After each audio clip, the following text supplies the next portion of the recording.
everybody. Welcome to the Bulletproof Dental Practice Podcast. I am Dwight Peccora, a completely excited and ecstatic human being right now, getting the chance to be a guest host. I am a longstanding bulletproofer / proximity seeker to Peter Boulden and Craig Spodak, incredible humans, incredible friends, and just getting the great honor to get to host today. Of course, the one and only Peter Boulden, giving us a little bit of perspective on something that seems to be super talked about and sought after right now in not just in our industry, but beyond. And for those of you who've been bulletproofers for a while and going after it, you've been growing practices, finding ways to invest your money in different things, not just your practice, but diversify. And so what then do we realize? But on the mighty networks, we are seeing numerous questions regarding cryptocurrencies, Bitcoin, Ethereum, decentralization, all these crazy things. And there's only really one person that I know right off the bat that has been a source of mine, the person who originally got me into it, Dr. Peter Boulden. And so want to welcome him, of course, to his own podcast that I get to enjoy today. And want to say thanks, Pete, for joining us and letting us get after questioning some stuff here for you. Dwight, I gotta say, you that was pretty good, pal. Pretty good. That was the first take, everybody. Just so we're talking. You may be taking my job or Craig's job. It's undecided, but that was pretty awesome, bud. I think I've listened to enough of them, right? So after a while. That's awesome. Well, yes, like you said, you're going to give some context, and it came up because of the mastermind, I'm sorry, I should say, the mighty networks, right? Which is bulletproof.dental, which I said on the podcast the other day. I can't believe it's just free for everyone to just join and come talk, which is awesome. I hear that joke about Twitter too, because it's a really good platform. But point is, you're right. It is very relevant that, every time you turn on the news or a financial channel, there is something going on about Bitcoin. And it used to be, I was the lone ranger in the room and everyone thought I was a weirdo. And just, with my tinfoil hat on, talking about crypto and this and that. And now I get lots of phone calls, Dwight, lots of phone calls. So I said, you know what? Why, instead of me like running point and I feel like I'm in an echo chamber sometimes, just like talking, why don't you kind of act as the proxy for everyone who, and I said, hey, for people who may not know or are too afraid to ask, and let's go from soup to nuts. And I will kind of tell you what I know or the questions that you think are important versus me thinking what I think is important and then talking about it. Right. So it's a much better avenue today. So I'm really excited about being the guest. Thank you. No, thank you. I think one of the greatest things is sitting around and getting to see the amount of information that's getting poured in bulletproofdental.com, going through that mighty networks and sitting down, because all of us spend a lot of time on social media. And that is a great place to completely mess up on knowing what's real and what's not. And so having this kind of smaller space where we get to discuss this is where the mighty networks has become so powerful. And I mean, I have completely made sure that it pings me every time something gets posted on there, because it is super relevant to what I'm doing every day. So the thesis of that, honestly, Dwight, I'm glad you're bringing this up, because the thesis is just like you said, is that social media, let's just call it Facebook and Instagram, Twitter, are black holes, meaning that if we were to have a closed Facebook group and we were having discussions, this is why I opted to not have the Facebook, is because you go in there to talk about the dental stuff. And then guess what? Before you know it, you're looking at pictures of people's cats and vacations, and you're getting FOMO, and all of a sudden now you're down a wormhole and you're like, you just blew an hour, versus putting it into a closed ecosystem like the mighty networks. So, obviously it would have been very easy for us to do a Facebook group, but we wanted to go and get an autonomous path of that, so that people didn't go down the wormhole of social media. That's it. It. So it's also creating these great podcast topics. So specifically, I think one of the biggest things now is understanding why it's important to at least know about it, be active in understanding how to invest, what to invest, and these types of things. But we are going to go pretty basic at the start, because I think my goal here is that I'm going through and I'm looking and, calling out incredible people on mighty networks like Will Jones, Jeffrey Birch, Tommy Dooley. There's people on here immediately asking for help and information. And some of their questions are just like, tell me what cryptocurrency is, right at the basics. And so starting from there, kind of let's go ahead and start from there, Pete, and just kind of jump in and say, tell me more about where this came about and how this is kind of, why it keeps coming up. Well, okay. So it's this cryptocurrency is the conversion of analog money into digital, right? It's trustless, meaning that it doesn't depend on an intermediary like the government to define its value. You can transact without knowing who the other person is, right? So trustless sounds like something you wouldn't want to have, but you actually do want to have it. In most of them, where it's like in the case of Bitcoin, there's a programmatic defined amount of it so that inflation can't occur. It's actually deflationary by its nature. And that's built in the code that was developed back in, when Satoshi Nakamoto, who is anonymous, it has this immaculate conception. It was programmed back then. So it was designed to fix the problems of what we saw in 2009, which was the government just printing tons and tons of money, which at the time in 2009, it was 600 billion. And people said, holy shit, how can the government be printing $600 billion? Do you know what they printed this year, Dwight? Close to how many trillions that we exactly.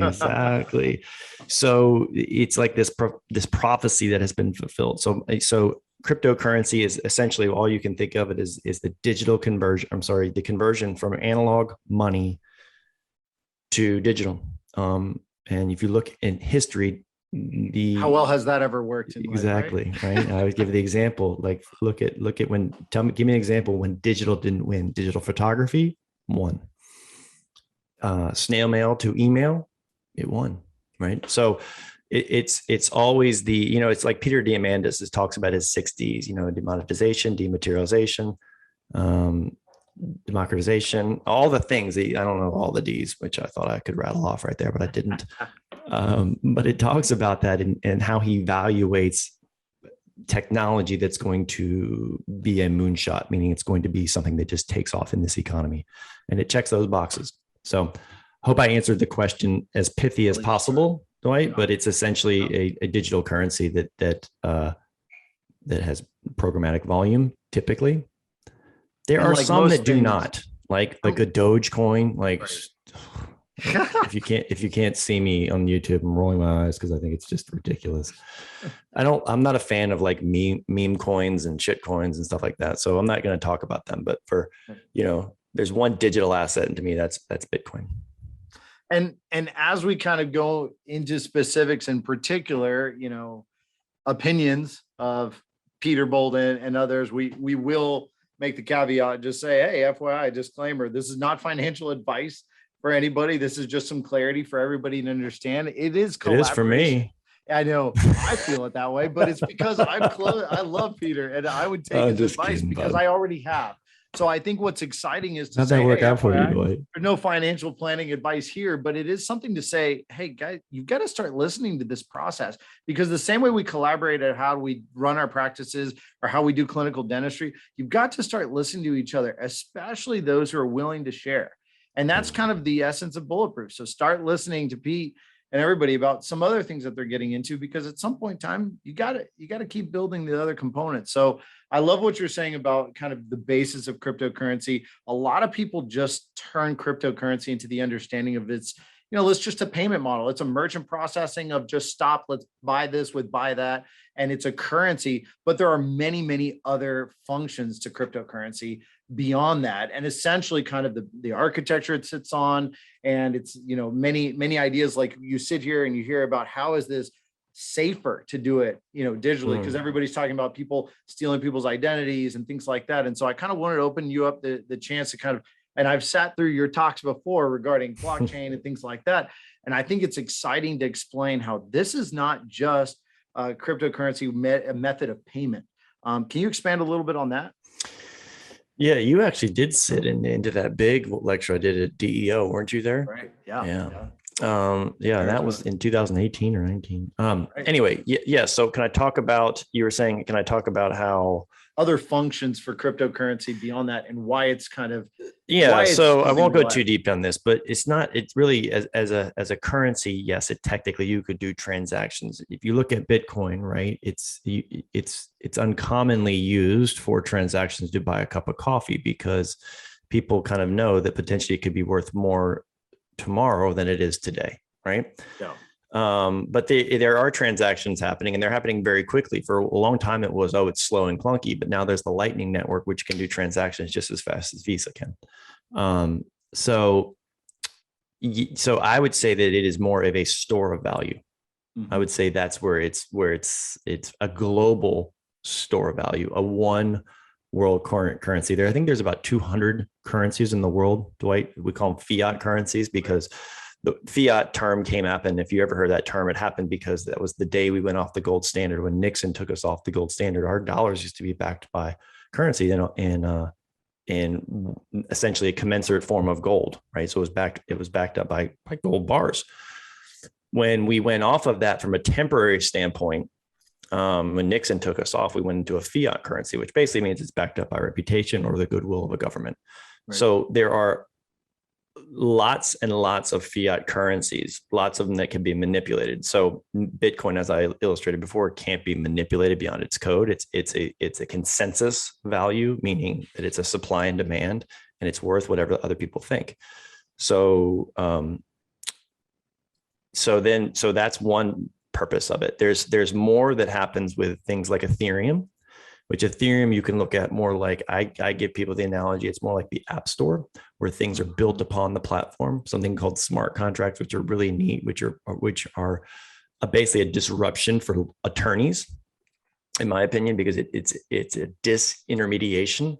It takes away. So if you programmatically say if X happens, then distribute Y, and they can be more complicated, but it's a digital handshake, if you will. Yeah.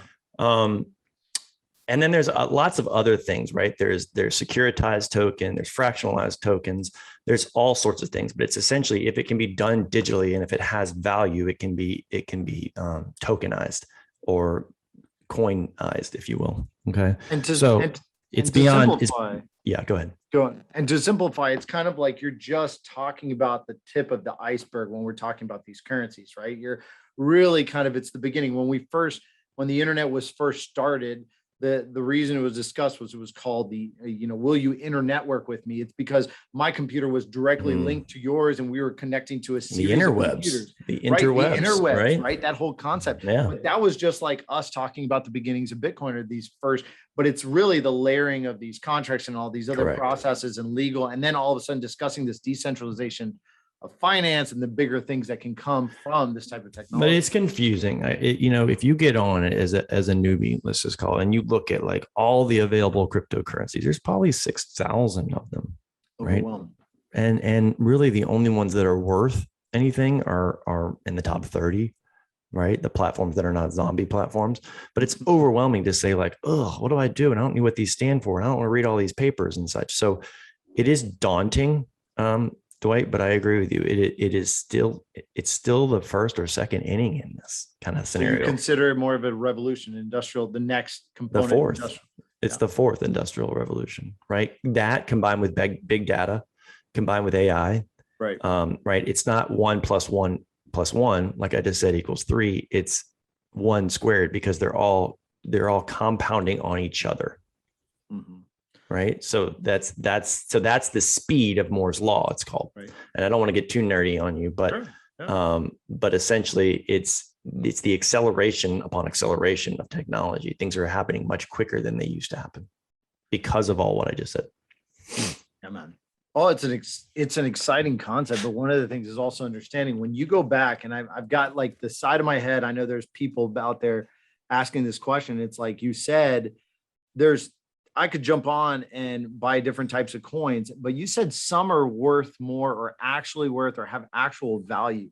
So in the Peter Boulden scenario, where would you say that something like Bitcoin has more actual value? And you would say, because it's more tested, it's tried and true, or, how would you define the fact that it has more value or consistency? And I'm interested. It's the network effects. It's the same reason that Facebook has value, right? It's the more distributed nodes, they're called, that makes it stronger. So it doesn't, I forget the mathematical calculation, but it's not every additional user doesn't add, n+1 to the power of the network. It's actually the square root. And that's I forget, I think is it Metcalfe's law, but it's a network thing. You have to look that up, Dwight. Maybe someone, if they're listening, but I should know this, but it's essentially the power of the network and the power of the consensus, and the fact that, that millions of computers are running nodes, or running, and basically unless the internet goes down, it's not going down. And people always use that as, well, what happens if they take the internet down? I say, if they take the internet down, we got bigger problems. Right. Right. Bitcoin being taken down, right? I mean, you got bigger issues. Yeah. So anyway. Well, I think that's one of the things, the power of consensus. I think that's also, I'm going to ping back to earlier today. I was on for the office hours, and Craig was bringing this up during the mastermind talk. And we've got these office hours for mastermind every week. And what was cool is it was brought up, you've got these visions for your practice, but you have to pivot your business to the market you're in and not get so steadfast focused. And that's kind of what you're talking about. In the end, our environment and our market is what controls, and it's that power of consensus. And I think that's what's driving so much of this. And because I did look it up before, I noticed that there's been an estimated close to 2,000 cryptocurrencies have failed right off the bat. Some of them were frauds. And they're designed, a lot of them were designed to do that though, Dwight. Right. So so they are designed to be what's called pump and dumps, where they come on. Look, I could create the Peter coin in probably 10 minutes right now. Right. Really good. Right. I could just say, I want to have 50 million. We're going to distribute it. I want to be an influencer. I want to go on there and sell my coin, and I could get out and dump it. And it can be built on Ethereum. I would build it as an ERC20 token, which are what most tokens are built on, is Ethereum's platform. Mm-hmm. Let me go back, because I felt like I screwed up the Metcalfe's law. So Metcalfe's law is what I was right. It was called Metcalfe's law. It's the value of a network is proportional to the square of the number of its nodes. Okay. So that is, I did kind of say that correctly. So Metcalfe's law is what gives Bitcoin its value, is the nodes and the network. So, okay. Crazy. So tell me a little bit more as to why. So if you were to say, in the end, people are trying to dabble a little bit in cryptocurrency, they're finding themselves saying, okay, well, what I need to figure out before I start really deciding how much I'm going to double down is, there's this concept of getting off zero. Mm-hmm. And I think that you really charged me with a long time ago. And I think it's probably the most valuable piece of advice when it came to cryptocurrency.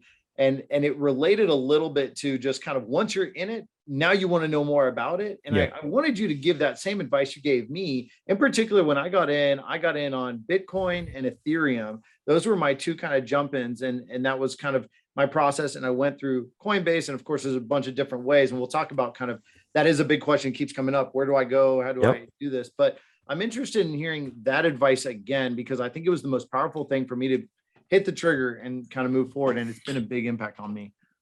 Yeah. So getting off zero is a good term. And actually Pomp is the one who coined that. Right. I cannot take credit. And he was on our podcast, and now he's literally like one of the most famous people in the space. He's on CNBC every day, it seems like. But getting off zero is just something that just says, look, if it's an asymmetric risk, meaning that if you put 1% in your portfolio and it's going to perform the way it has for the past 11 years, the returns, right? It's been the highest returns in any asset class over the past 10 years, bar none. There's nothing even close to its returns. Okay.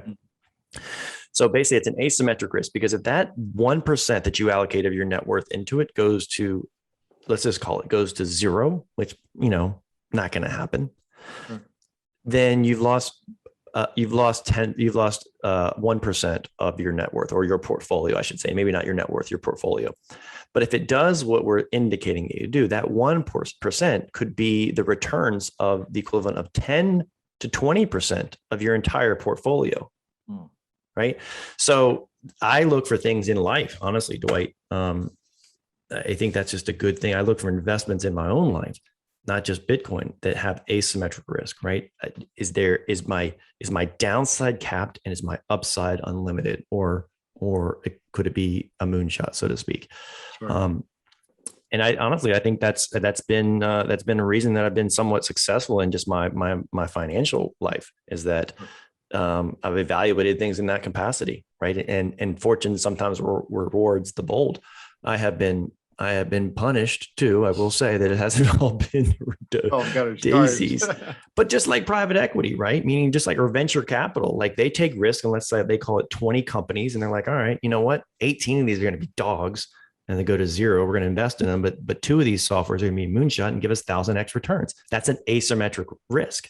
And so that is their whole business model. So I'm like, wait a second, if the smartest guys in the room are kind of performing this way, then shouldn't I be kind of looking at things versus the way that I may have been trained in my economics class? Is you get money and you put it in the stock market and you hope and you pray. You hope that you're going to get a good return. You hope that we don't have a 9/11. You hope that the tax rate is going to be all this. You hope that your fund manager calls you. It's a hope.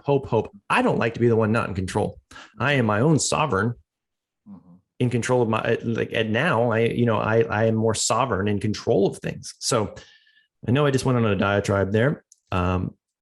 And I actually even forget your question now, but because I get so, but that's there's a million things festering in my brain that I like want to get off. And sometimes I verbally vomit.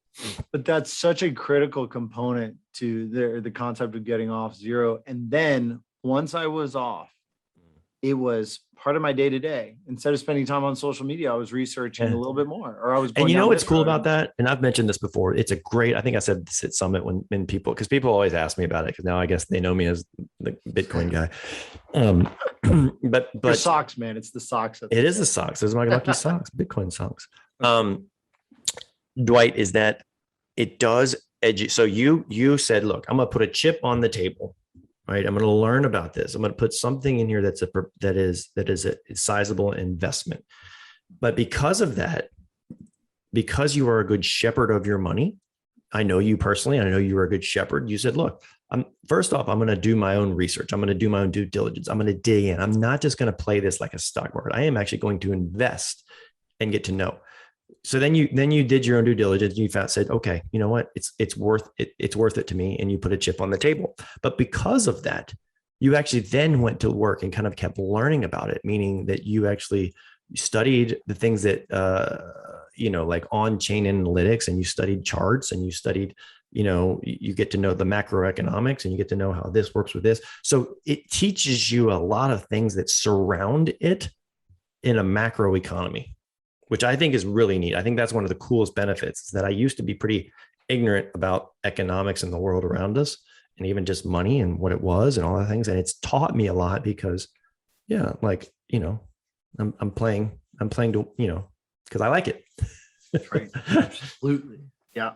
I think it's critical. That's what got me so invested, because we tend to find ways to fill our day, but that, like you said, you put a chip on the table. Now your eyes on that table. All of a sudden, I want to see what's going on in and around what I've invested, how that's happened, and then how can I kind of double down on that? And I've learned so much just by all of a sudden. I mean, you say some of these other podcasts, but yeah, I mean, I listen to pop podcasts as well, because your podcast with him got me so fired up to realize, hey, there's more out there to start knowing. But more importantly, it's like if you were sitting on the sidelines when the internet was first coming out, you're sitting there and just realizing, oh, this is going on. I'm hyper focused on my job and I'm just 8 to 5 doing my thing, but I'm not paying attention to this thing that's completely going to change anything and everything about the way we do pretty much anything at this point in time. You've got to be part of that process and kind of being where your feet are, but also realizing that you've got to have an ear out to see what's coming. And the other interesting thing I will say is that the world's smartest people are working on this right now. Some of in this sector, meaning that like a lot of times I will meet someone new in my life and talk to them at a cocktail party or whatever, wherever we are. And I'll be like, man, this guy is really intelligent. This gal's really intelligent. And without fail, and this is just anecdotally to me, they are bullish on that cryptocurrency, right? Usually bullish on Bitcoin.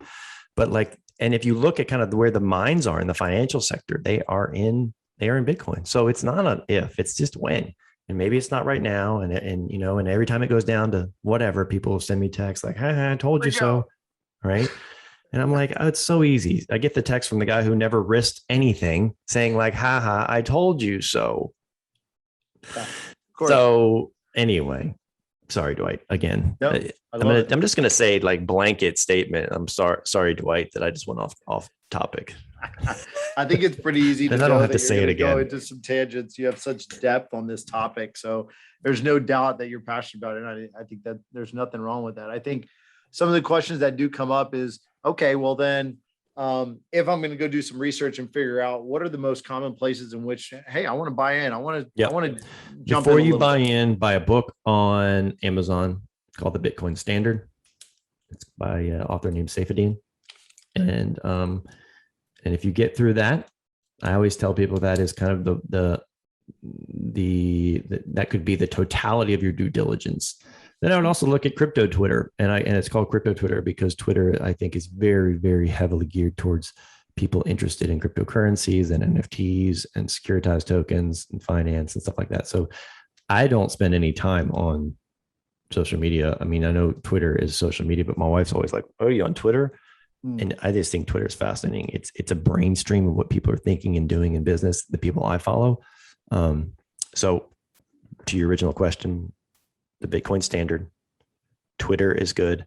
Listening to lots of pods, like Pomp's pod is excellent. Yeah.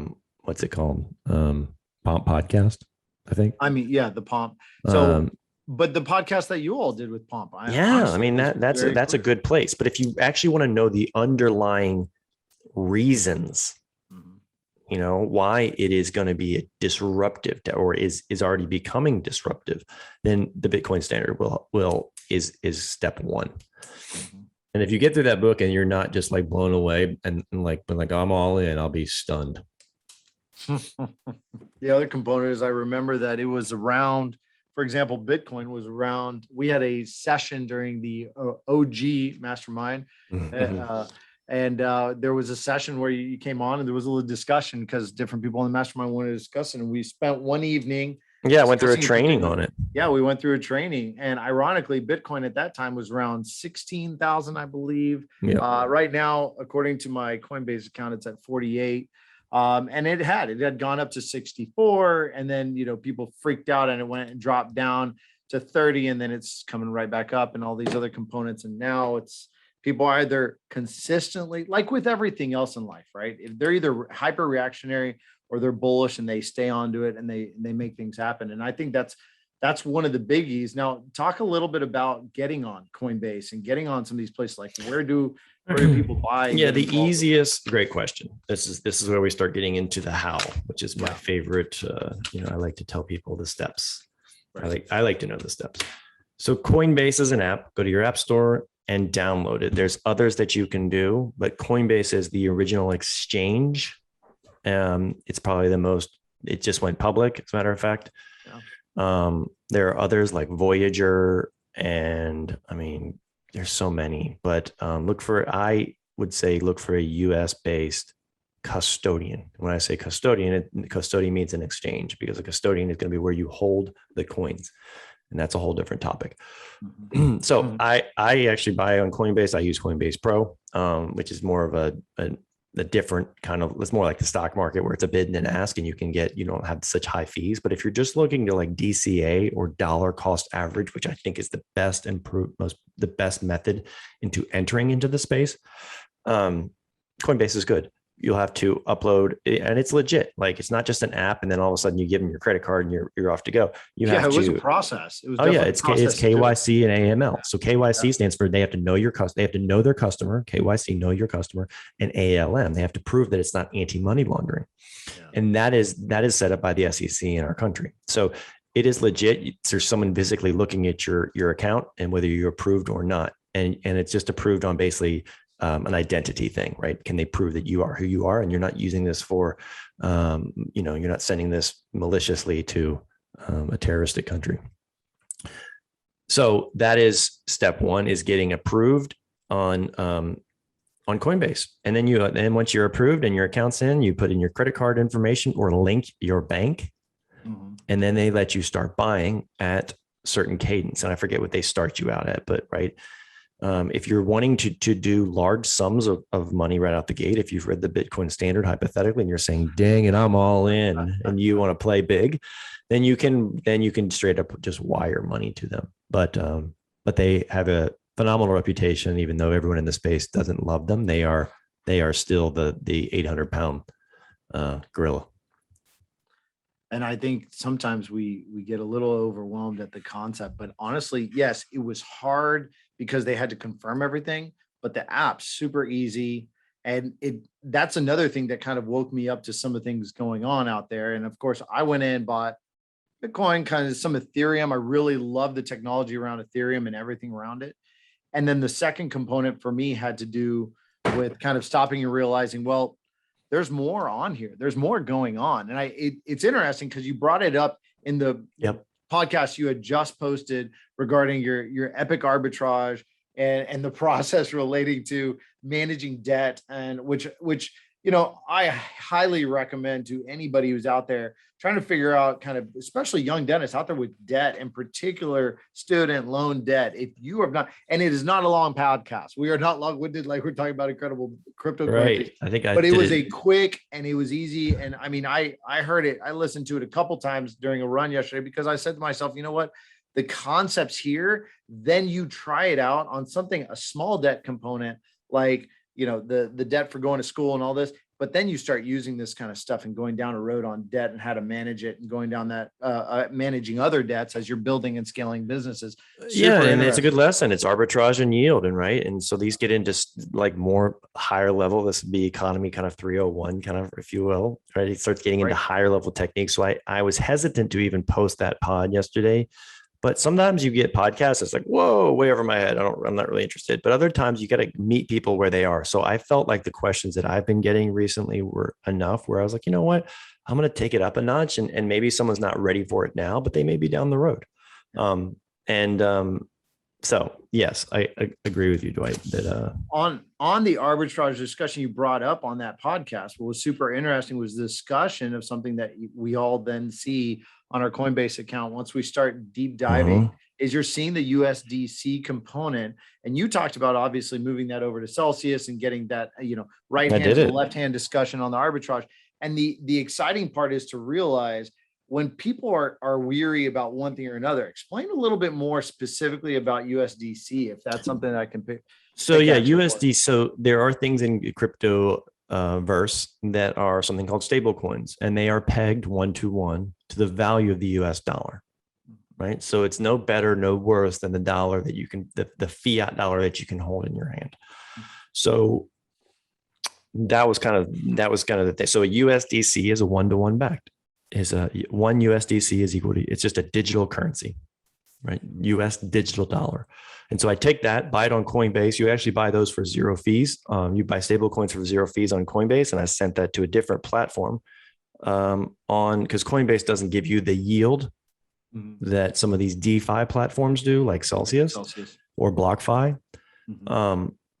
And it was just seeking yield, because look, right now we have to be desperate for yield right now, Dwight, especially in this environment where, I know the government is printing we're not in inflation anymore, but everyone knows who lives a life in America right now knows that everything's more expensive. Period. Full stop. Right. And the Haywood index will show you, the Chapwood index will show you that, it takes 500 consumer products and gives you a reading. And like most of those the most metropolitan cities are probably in the range of 13-14% right now. So people are desperate for yield because the dollars we are holding right in a savings account are melting like ice cubes, unfortunately.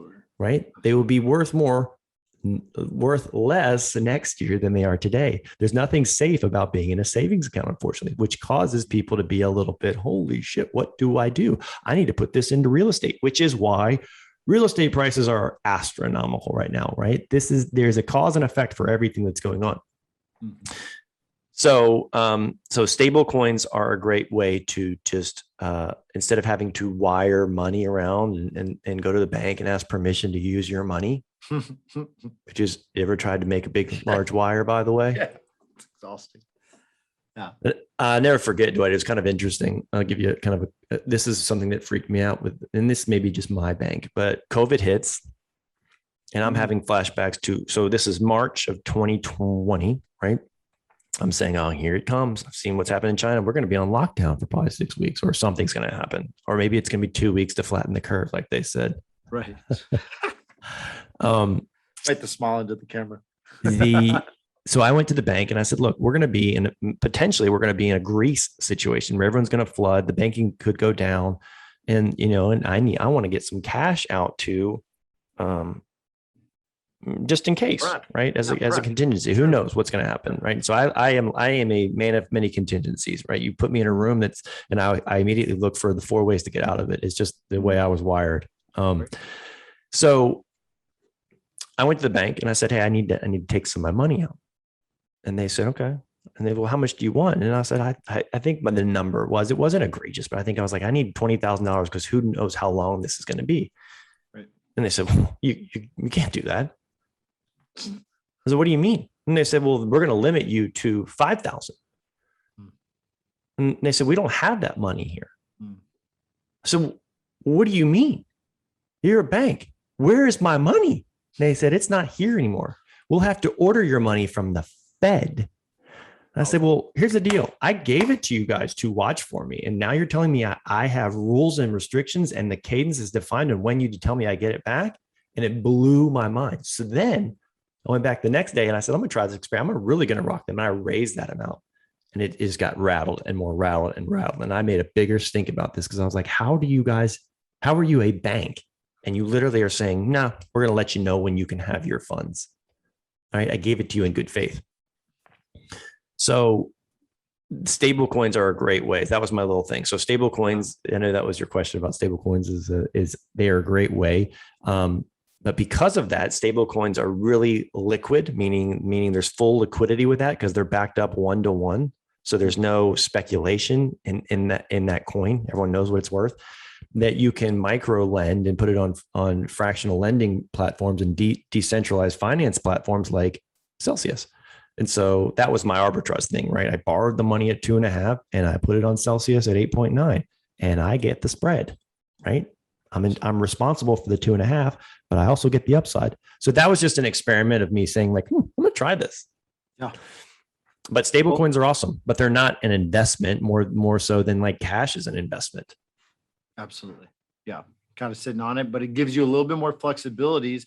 And, I will note my family's originally from Argentina. So the discussion you just had about banks is something that's historically in a lot of countries. And in particular, right now with COVID, it's not like anybody in Lebanon can go to an ATM, right? It's not like a lot of countries in the world right now, an extreme struggle. Western Union pulled out of Afghanistan. Yeah.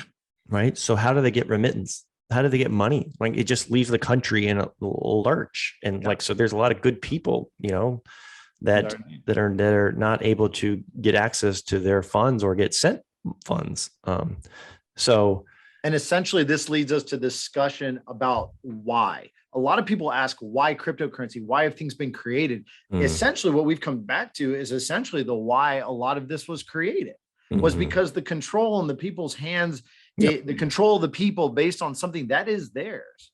Is what's created the concept of decentralization, because the concept of you going up to your bank where you literally put the money in and they're like, well, we got to call Mr. Fed to get you your money is something that we are less used to as Americans. It freaks me out. It freaked me out too. But it's more common in the rest of the world. Yeah, and I think know this is the concept of decentralization. A lot of people, especially Americans, we tend to get egotistical in the sense of, well, this cryptocurrency. This is not going to happen here.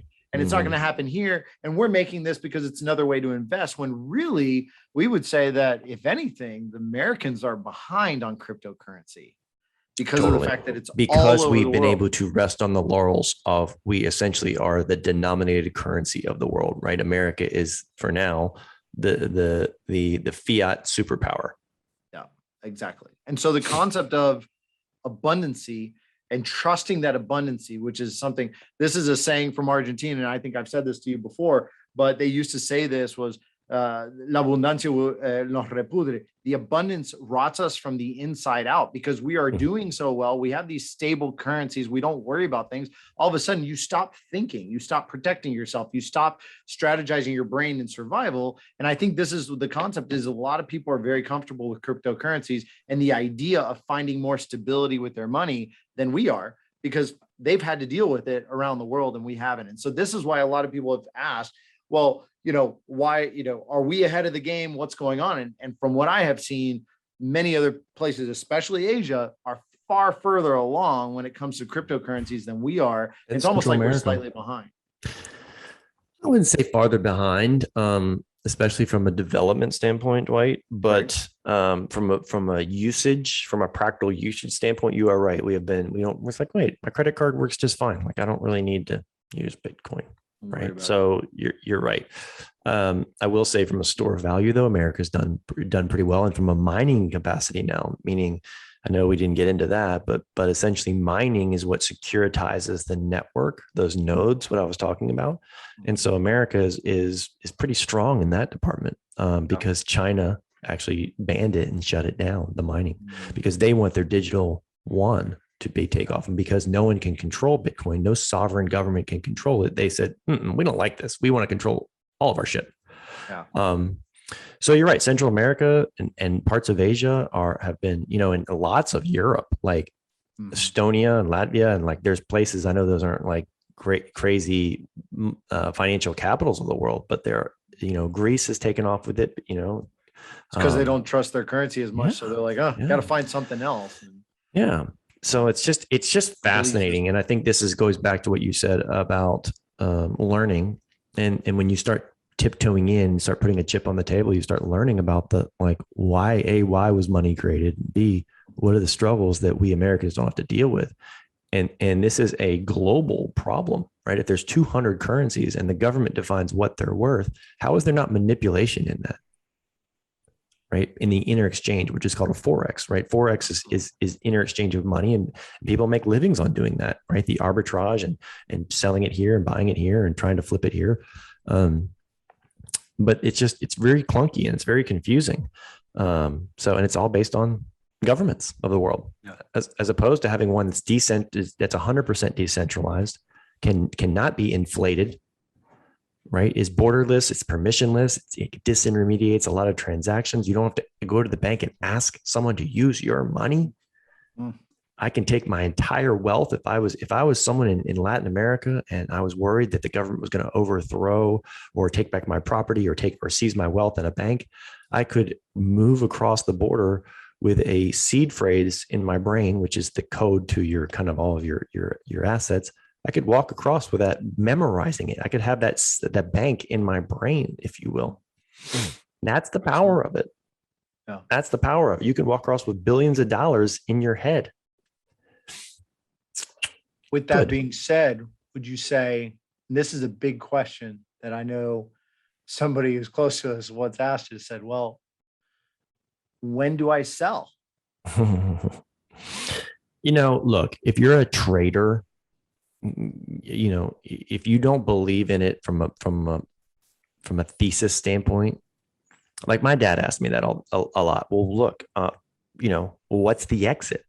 And I always tell him, like, Dad, it is the exit. It's not when do I exit? It is the exit, because I know all the factors that define it. I do not know the factors that define the dollar, unfortunately, right? We get statistics disseminated when the government feels it's appropriate to do so. So we don't know how much there are, we don't know what the outstanding currency, we don't know the M1 money supply, we don't know the M2. We do. I mean, they publish it. It's supposed to be transparent, but like, you're not really in control of that. So for me, the exit is, one day that I will be buying. I think it's generational, Dwight. Personally, I think it's something that I will pass on to my children. I also think it's something that I will buy hopes and dreams with, meaning a house in a Caribbean place, potentially, that I will buy in Bitcoin, because my passion is kiteboarding. So that is the goal one day, is that, hey, do you accept Bitcoin? Right. It's kind of like the thing back in 2017 when everyone was like, I bought my Lambo. It was all about when Lambo, right? That was the memes online. Right. But more and more people are accepting it. So they're willing to accept it. So I'm about to buy a new car, and they're like, "Yeah, we'll take Bitcoin." So, so I don't think so. There's two schools of thought. One is from I think it's superior money concept, and the other one is, can you day trade and treat it like a stock, and catch falling knives and try and exit, go in and out. Here's what I will tell you. That is very hard to do. It's a volatile creature. You can't live and die by the swings. And if you think if you're that good, I mean, there are people who've made money with it, but you have to be really, really good with trading it. Additionally, once you go from Bitcoin, which is property by the SEC, and you convert back into dollars, guess what, Dwight? That's a taxable event. Okay. So now, just like selling a building or selling any piece of property, depending on how long you held it for, it's either capital gains or ordinary income. If it's less than 12 months, it's ordinary income, which can really erode some of your stuff. So, that's another reason, is that I don't want to have a taxable event in a conversion because I'm not into trading. So long-winded answer, but I think there's two camps is all I'm going to say. One who are like, I'm going to pass this to my children, and the other who are like, I'm going to make some money. Mm-hmm. That being said, I did promise my father that when it gets to X amount, that I'm going to take my capital. I'm going to take my funding capital and take it off the table. That's cool. Right. So then it's like no longer, I guess in the casino world, we call it house money. Exactly. Yeah. So, and luckily, because I've been a cuckoo for so long, it's getting there. Right. Yeah. I mean, it's, awesome. It's definitely there. It's just when, and it's still it's still going to pay me to do that. But I kind of made that promise, and I think it's maybe the responsible thing to do. But whatever. Well, I think it just kind of leaves it as fun. And you go back to the concept of paying for things. And I'm going to bring up this question as we're headed toward a wrap up, but just Jeffrey Bursch's question on Mighty Networks, which again, I continue to say, like, this is the place to ask these questions, especially now as we're turning these into podcasts and then kind of deep diving. People who don't, you don't have Peter's cell phone, but you want to be able to get Pete to have some ideas on these things.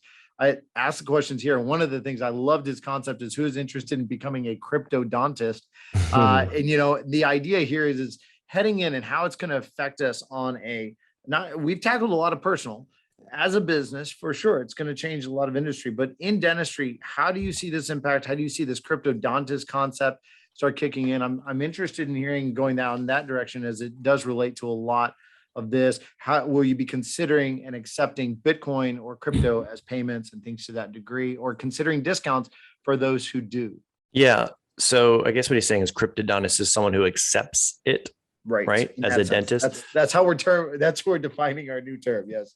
So in February of February 21st, I'm looking at this press release of 2018, we started accepting it, right? I did a PR, and it was mainly just to jump on.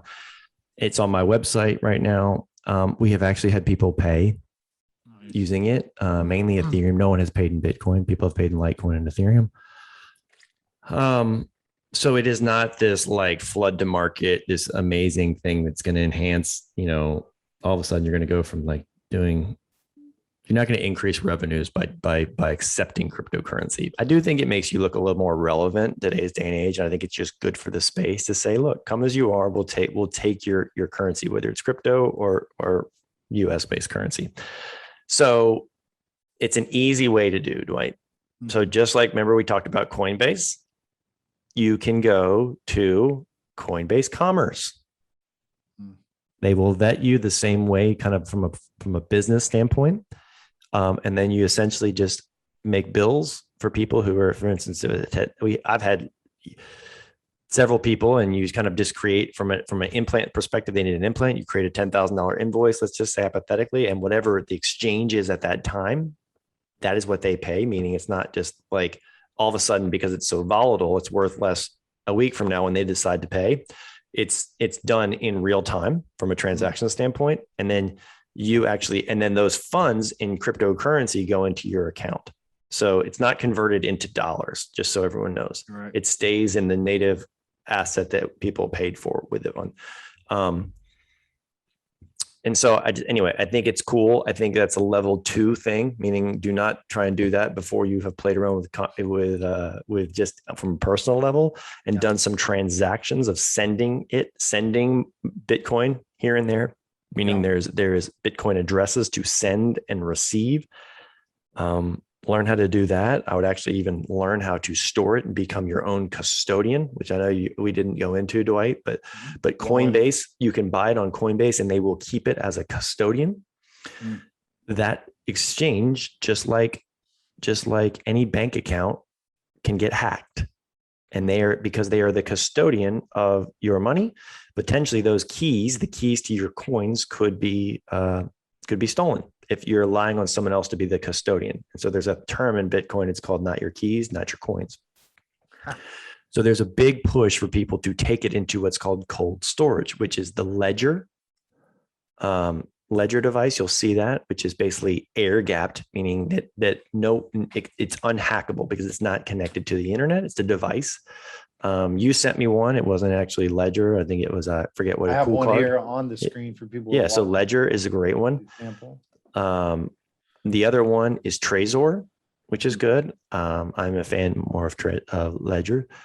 And that is something that is called cold storage. So once you put it on Ledger, Bitcoin itself has never been hacked ever. People always talk about quantum computing and whatever. It cannot be. So it's literally once it goes onto a ledger and you know where that ledger device is, it's unhackable. Okay. Versus it's also, if you lose your keys and lose the login, lose this, you lost your funds forever. There's no customer service that you can call and say, hey, I lost it. Can you reset it? It is gone forever. Okay. So you've got a little batch of cold storage ledgers stuck in a safe somewhere that you never worry about. Yeah. So mine are something called multi-sig, which it requires more. So again, Dwight, I am very deep into this and I won't bore people with the level, but my protection is crazy. They are in different geographic locations and they are called multi-sig and multi-shard, which means that it takes more than me as being the signature to do it. You can't complete the transaction unless one or more of the devices actually authenticate it. Okay. So it is a whole other level. Yeah. It's like, look, I have my PhD in being a psychopath with. Well, and this is also why we're asking you these questions, because it is, yes, people need to deep dive. And if, in the next year we go to deep dive level 2 and deep dive level 3, we can figure out as we go. But I think that's the beauty of it, is kind of getting off zero, getting a better perspective on it, start deep diving. Do you see any other areas in which dentistry in particular is going to start seeing it, other than, kind of merchanting or even? I do. It's probably not going to happen for a while, but I said this on stage at DEO. I think that eventually we're going to get into securitized and fractionalized economies where essentially you can fractionalize your practice through a securitized token. I think that will come into play, and it makes it easier for liquidity for your practice, things like that. I don't think from present day, there's anything more you can do than kind of looking at it from a accepting it standpoint. But if you zoom out and you look at the charts and you look at what history has done, accepting it may be one of the wisest things you ever did in your career. Maybe, I could sit here and be completely wrong. No, but if the history, looking at charts, and I always remind people, don't buy Bitcoin and then look at it every 4 minutes on your Coinbase app, see if it's gone up or down. Buy it, forget about it, and zoom out. Wait a couple of years. Well, let's also not be the practice that you walk into in 2020 and they don't have digital records, right? We're paralleling the concept. At some point in time, you got to catch up. You got to be moving forward. You got to be with that process, because sometimes you're so out of the game that it's near impossible to make the jump in. And that's kind of some of the concept that we're stirring people up. This is why we put a little bit of a ping on Mighty Networks, and it was a flood of people asking questions about this, because they feel like it's not even just FOMO. I think it's a concept of saying, this is legitimate enough for me to realize that what's the downside? Right? Mm-hmm. Like, what's the downside in this? In saying that you'll accept it for patients? Downside is you may get an asset you don't want. You don't want to play this game of cryptocurrency. Okay. Guess what? You can then get it on Coinbase Commerce. You can log in and you can immediately convert back into fiat dollars and then wire that to your account. Okay. The upside is from an optics standpoint. Whoops, my camera. From an optics standpoint, the upside from an optics standpoint, in my opinion, is that you look relevant as a dentist. Meaning you're not the old, you're not the mom and pop dentist who never upgraded their floors or their hand pieces or their chairs or their lights or whatever. You look relevant with the times, and because it's on CNBC, because it's on all the financial networks, because people are talking about it, it looks relevant and it makes you look like you're a current dentist, right? In today's day and age. And if you don't incorporate it, I don't think that makes you not one, but I think it's just an easy add-on optics play that says, cool, we do this. Sure. We accept it. And for everybody, what he's saying also is it's also been made easier. The discussion about Coinbase Commerce, all these other things, is before so easy. It was a lot harder. I mean, people didn't do that because they didn't necessarily know, but here it's the easiest way, and you're not lost in the process. Well, how much money am I getting paid? But then it gets converted to dollars. No, he specifically said it's transitioned. Yeah, you enter the dollar amount for the treatment, you send them the invoice, and whenever they decide to quote unquote check out, that is when the transaction is done. So you're getting it at real time. No one can gamify it, so to speak. Okay. Yeah, absolutely. Man, that's some good stuff. Oh, this is nothing. This is the tip of the iceberg, Dwight. Let's get into it. I'm just kidding. I know. Well, I was about to open the decentralization book and be like, hey, let's go down that road. I mean, I think that there's something to be said for, as we scroll through and we look at some of the questions that are being asked, it really comes down to the sense of just, this has to be something that I can implement, but people sometimes feel like it's too late to get involved. Yeah. Everyone thought that about internet stocks when the bubble hit in 2001. Like, that's it. It popped. The bubble's over, right? We've already had a metaphorical pop, so to speak, in Bitcoin. It drew down 90%. 2018, when I was the one who was accepting it, right? I think that was actually one of the lowest points, was when I said, hey, let's do a news, right? But because of that, we actually got people to pay. And because of that, now it's a much different, that treatment was very profitable to do. But I've, again, a million things going through my head. I wanted to talk about, like, there's just so many cool things that I think that it opens up, right? What's going on right now is NFTs, which I honestly, Dwight, knew nothing about a week ago. But I put a chip on the table because I was like, I don't want to be ignorant about this anymore, because the whole world seems to be talking about it, especially the youngsters. Yeah. They're talking all about it. Like, the 25-year-olds are all over NFTs right now. For those of you who are not on Mighty Networks, Pete got on there and said, I feel, am I the only whatever-year-old person who's like 45-year-old stuff and sitting here is like, but I'm staring at, like, what is all this? But he's putting a chip on the table to better understand it. And I think that's essentially the biggest component to what we're talking about, right? What is next? When we drop into the concept of NFTs, we start dropping into these variable other investment options that kind of seem to parallel the same technologies, but go through this line of, hey, you know what? It comes down to the very beginning of our podcast. What do we value, and the power of consensus? This is where NFTs and these other concepts come up. What else do you see out in the market, and how do you see NFTs being effective?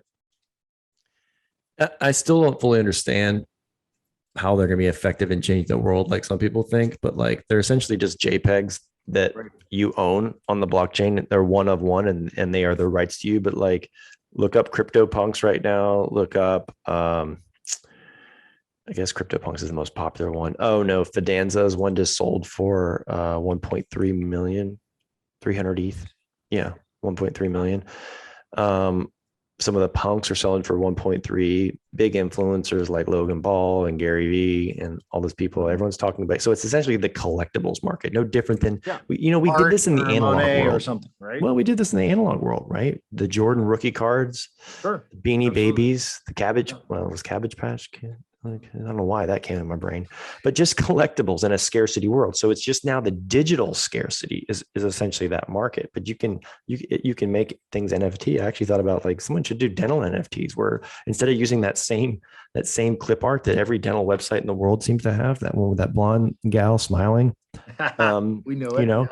How to do an NFT and then get credit for that for someone using it and knowing that they're using it because it's been verified on a blockchain. Like these are the things that, like, when I say the smartest minds are working on stuff like that, it's every tech person is working on kind of AI, blockchain, and big data and complex computing because it solves things. And so it just makes how to monetize it. And how to monetize it,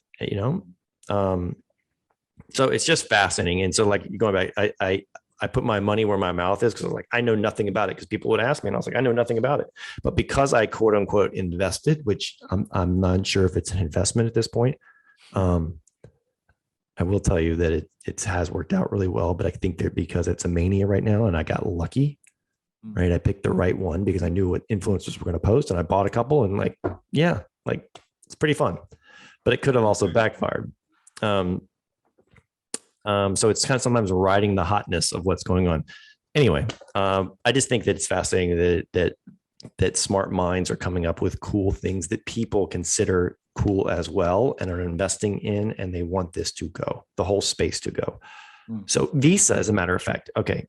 So Visa, I bet you didn't know this. They bought a CryptoPunk yesterday, $150,000 JPEG. They bought Visa, one of the most stoic, traditional companies in the world, right? Wanted to become relevant by buying a CryptoPunk. And I think they paid, I don't know which one they bought, but there's essentially a series of them. I'm typing it in. And I think they paid, so Visa buys CryptoPunk NFT for $150,000, which kind of broke the internet, broke Twitter, because people were like, holy shit. Like they just bought this non-fungible token and they are Visa. So if a company like Visa is jumping on board to the cryptocurrency land, right? And they are kind of the antithesis of that, meaning it's somewhat disruptive to their business model, right? Not NFTs, but blockchain. If they are jumping in, guess what? They are choosing to not be what Kodak did. Meaning Kodak said, no, we don't like this digital photography thing that's coming. That's not our business. We are in the business of film. And guess what? The world said, well, we choose digital. And your penalty is now you're bankrupt, right? The Eastman Kodak, right? And so Visa is being smart and they're saying, look, we can hold on to the strongholds of where we built this business, but we're going to pivot. We're going to pivot and look at these other technologies and become relevant. And I think it was a genius move for them. It's not even a rounding error for them, $150,000, but they got so much media attention for that. It literally was like, I don't know if it was a marketing play or what, but whoever was behind it, if you're listening at Visa, which you're more than likely not, genius. And I would like to shake your hand.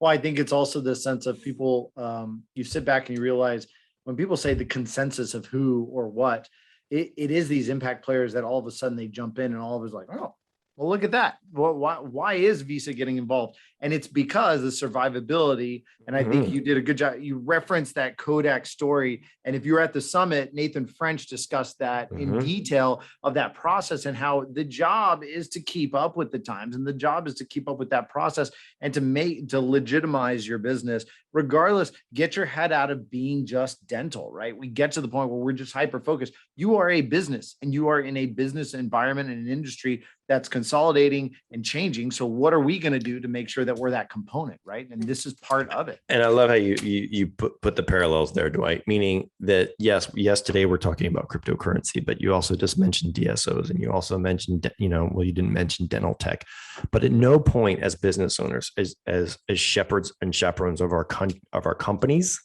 that are in likely lots of livelihoods are dependent upon the decisions we make in our day-to-day, is incumbent upon us to pick our head up out of the sand, to not get lazy, to always be growing and becoming aware of the environment around you. And I'm not saying that you have to go deep diving, but familiarize yourself with things that could potentially affect you down the way. Meaning, like you said, the DSO, meaning technology. Maybe you're not ready to invest, but at least know what's coming down the pipe, right? Cryptocurrency, is it something that you're going to be, going to be wanting to use down the way?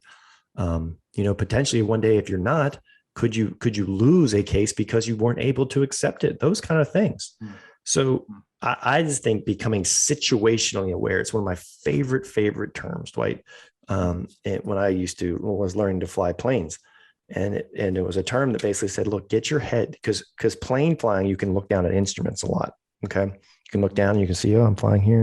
And it's almost like a video game now, the modern way you fly by. My instructor would say, get your head up and be situationally aware, because it's not going to tell you if there's a plane coming to your left and about to smash into you.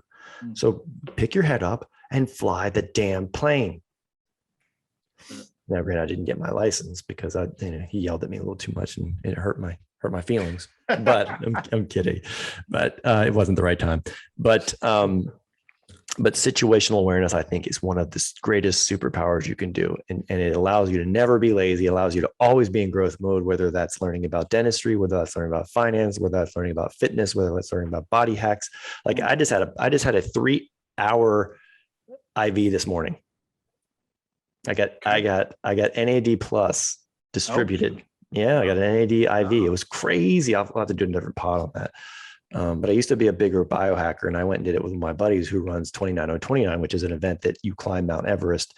He rents out a ski slope, and you climb the distance of Mount Everest, up and down, up and down, up and down. It's the 36-hour event. 36-hour event. It's really Tommy was neat. telling me about that. Tommy's doing it. He's Tommy did it. Group. Yeah. So my partner is partners with Jesse Itzler, who's married to Sarah Blakely of I'm about to say Swank, Spanx.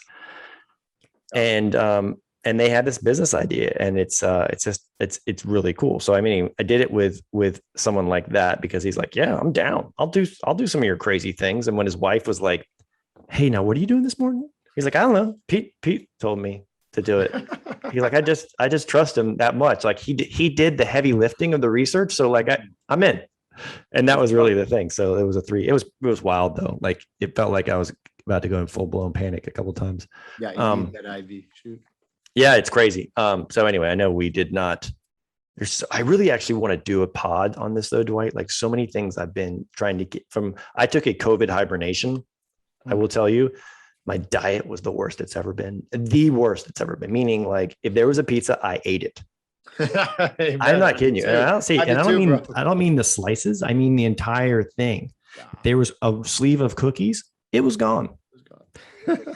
Right. And so I gave it was an excuse. Like I ate like shit and never worked out for like literally all of COVID. And then, so I finally went and got a deep physical because it was just time. My doctor was like, dude, you're like literally have 10 years left. If you don't need from a cardiac standpoint, if you don't fix this. And he wasn't kidding.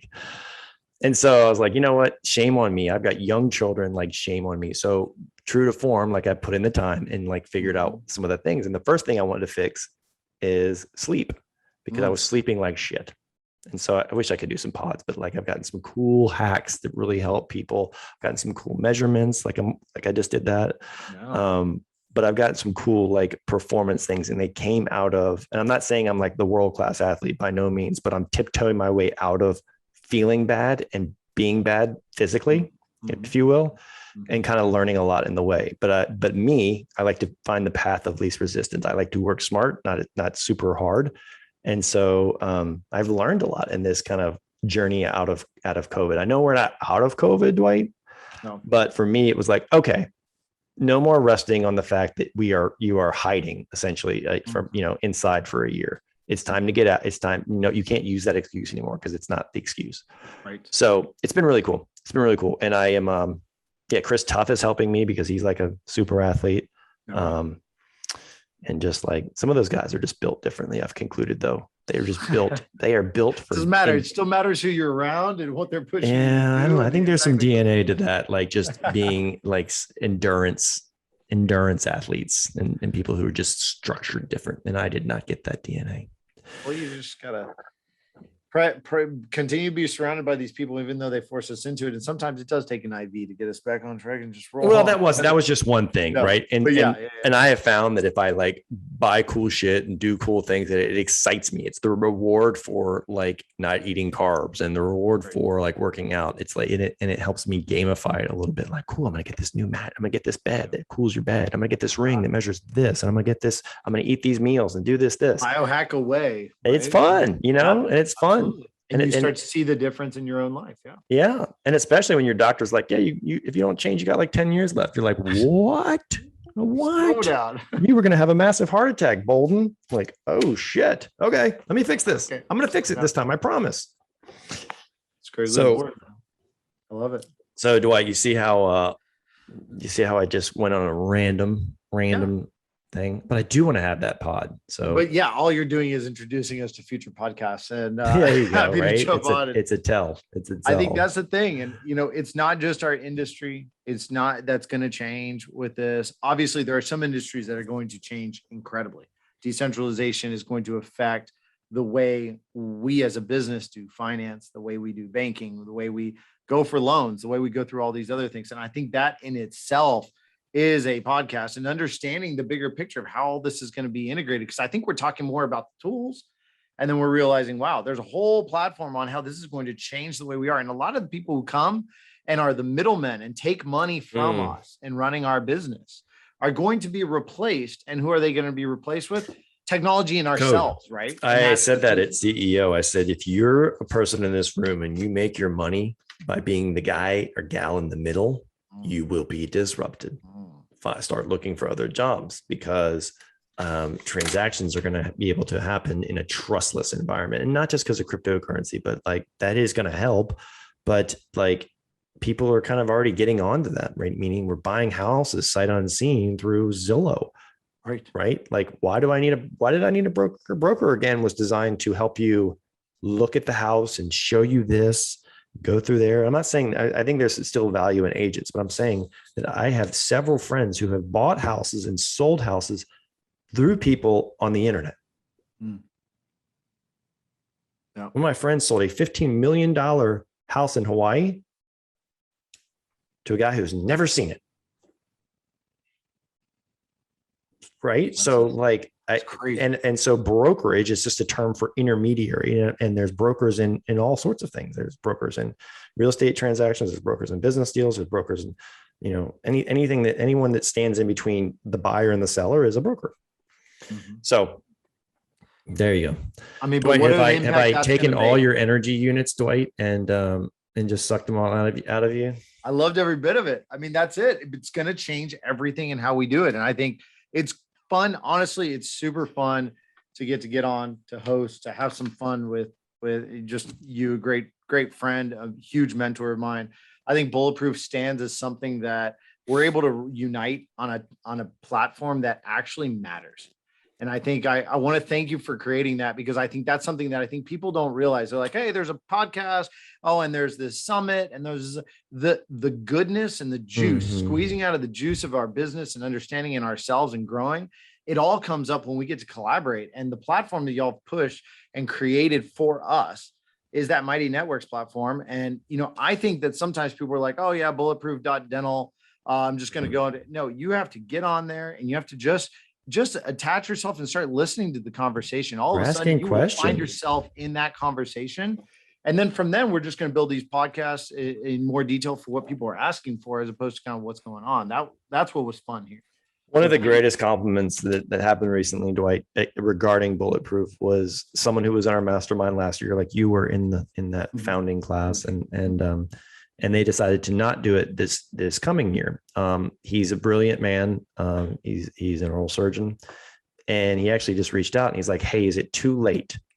Because I'd like to get back in. I thought I could find the information elsewhere in other groups potentially, and learning more about it. He's like, it's not even close. Would you allow me to rejoin the mastermind? Because I'm not able to find these levels of conversation anywhere in dentistry. Absolutely. And I was like, wow, crazy. But it's true though. It's absolutely true. And on top of that, now you've allowed us, because And that's just not me. That is the power of the group. I want to make sure that that's not, people don't interpret that as me being a chest beating scenario, because I am a little cog in this wheel by now. Right. And so it's just so cool when the sum of the parts is greater than the, anything of the origination. I know that's not a phrase, but you get where I'm going. That's the joy of what I've seen in these masterminds. And to be, I found so much joy in being a part of the OG group that, I mean, it's a constant conversation. Right before this, I had another meeting, and before that, I was talking to another group here in Austin that's just was on the mastermind. We would have never met, but now it is a part of how I run my business. Is becoming Bulletproof for me is about being part of this group and collaborating and being a little vulnerable, realizing, hey, I thought I had it figured out.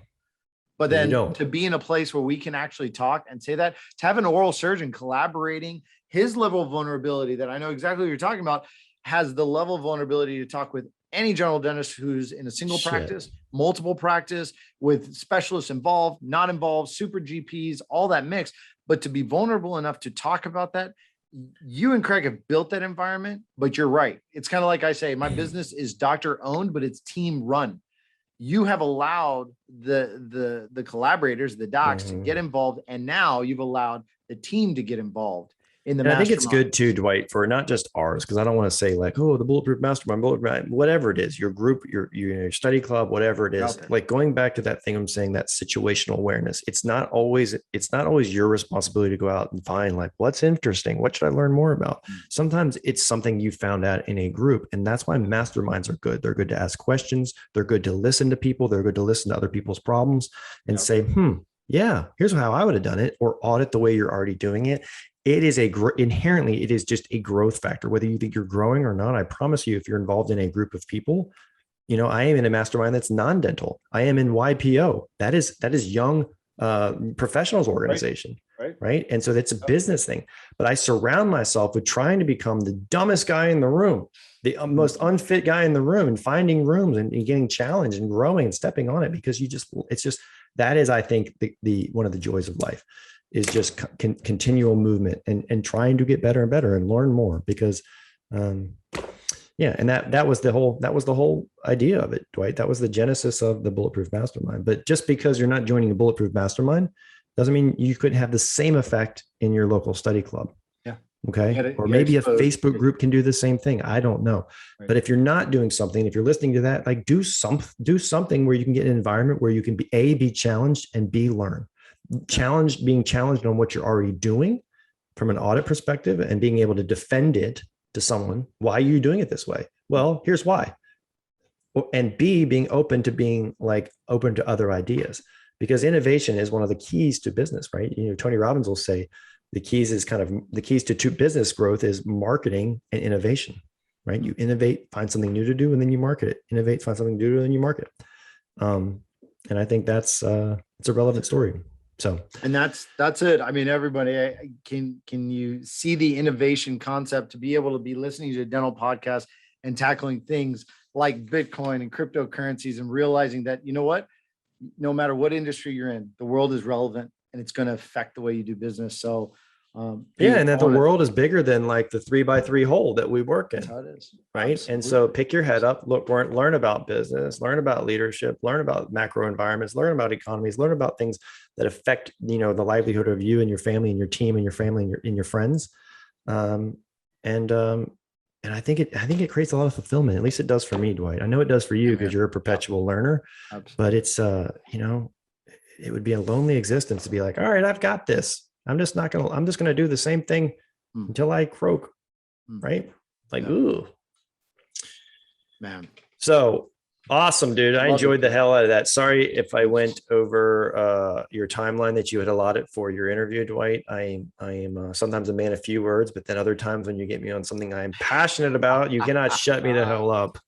I do. We were going to run over the hour. There's no chance we'd go deep. If you are someone listening and you're still listening, bless you, first off. And second, if you still have questions, again, like Dwight's saying, the easiest way is just join Mighty Networks and ask the question. I promise you I'll answer it, or I'll do my best to answer it. And if I don't know the answer, I'll find you the person that can answer it. regarding some of this, because I feel like it wasn't comprehensive because it's a very complex subject that obviously I left some gaping holes in some of that process of the how-to. But if you have questions and you want help and you want to learn, then ask away. Again, I think in summary, Dwight, I think that the entry point would be read a book, the Bitcoin Standard, find other books, listen to some podcasts. Once you like what you've heard and you've understood it, then the next step would be getting approved on Coinbase. After that, if you feel comfortable, then maybe look at going into your own custody of sending Bitcoin to your own cold storage wallet, like a Ledger or Trezor. And then the next step, I think, would be going into looking into something like Coinbase Commerce, because by then you'll have enough familiarity with the way things work. Yeah. And the cool thing is, just like I've always said, Dwight, if you don't know how to do it, there's YouTube. You can learn anything. And I changed the oil in my jet skis the other day. I think I've used that now. I mean, like, because I was like, I don't want to take them to the shop and get them out of the water. So like, I just watched a YouTube video and changed the oil in my jet skis with this like tool. Like, who freaking knew? Amazing. It's just anything you want to learn is there for learning on the University of YouTube. So it comes down to how much you want to learn and how much you want to. Yeah, it's an aptitude thing, right? If there's a will, there's a way. Some things I could learn, but I sure as hell don't want to do them. Like, there's a guy fixing the outside crown molding in my house. I'm like, I sure as hell don't want to learn how to do that. I don't want to do that. I just don't want to do that. Oil, sure. Crown molding outside on ladders, no thanks. Love it. Well, thanks again for giving the time, and obviously it was a huge honor for me to get to chat with you and get to go down and be a guest host. You are the distinct honor of being the only guest host, Dwight. So we need to get you a plaque and frame it, buddy. Because I'll put it next to my Bulletproof thing from the mastermind. Yeah, that's right. Your swag holder. That's right. Well, thank you so much. And like as always, make sure that you all go on wherever you listen to your podcast. Go ahead and like the process, but also give us feedback. And again, the more the feedback, the more we can get more of kind of what everybody's interested in talking about. But this was a blast. Thanks, buddy. Appreciate you, man. You're welcome. And Dwight, even though we've had this summit year after year in your backyard in Texas, we are not having the next one in your neck of the woods. That's it is going to be right. Did we say it was when was Nashville, that? June 25th, June 2022. No, June 2nd. June 2nd, 2022. We'll have the landing page up, but it's going to be in Nash Vegas. So it should be fun. Nash Vegas. That's going to be interesting, man. Yeah, it's going to be a lot of fun. Yeah. And even though it is a ways out, I will say that it's critically important because I think everybody's going to get going and back at it. And I think it's going to be event after event after event, kind of like this summer was. Everybody goes to a bunch of weddings or a bunch of issues and all these events. I think that's going to kick in next year heavily. So I would start blocking it out now. I would like to, honestly, and I haven't even talked to Craig about this, but I feel like I'm always so pressed for time in a marketing thing. And I always tell people it could be two days. I would actually like to do something between now and then and doing a small like marketing 2-day event for Bulletproof. Not even a collaboration, just let me get through like all the things that I have to distill way the hell down in the summit. But again, I think that would be kind of predicated on interest and maybe a small group somewhere. But I think that would be really cool because God dang, June's a long way away, man. I don't know if I'm going to be able to wait to hang out with some of those folks until June. Sounds like we're going to do a virtual discussion on sign up on Mighty Networks and be like, who's up for a marketing? Yeah, well, you can run point because I don't want to hurt my feelings or be like crickets. Like no one's signing up. No one wants to do it. No, that is the topic that comes up the most. Most questions are asked at marketing at the summits, and that's just the nature because there's. I think in 2 days I could do it. I think in 2 days I could teach 20 years. Yeah, man, that's insane. I mean, in the end, that's a lot of info, and that is the area you always will run out of time at a regular summit because there's just too much time. Yeah, I think a marketing deep dive should be epic, and I think that's the way we got to get after it. Yeah, buddy. All right, man, Dwight, I appreciate you being you, and appreciate the time today, pal, and thanks everybody for tuning into another episode, and we will see you next time.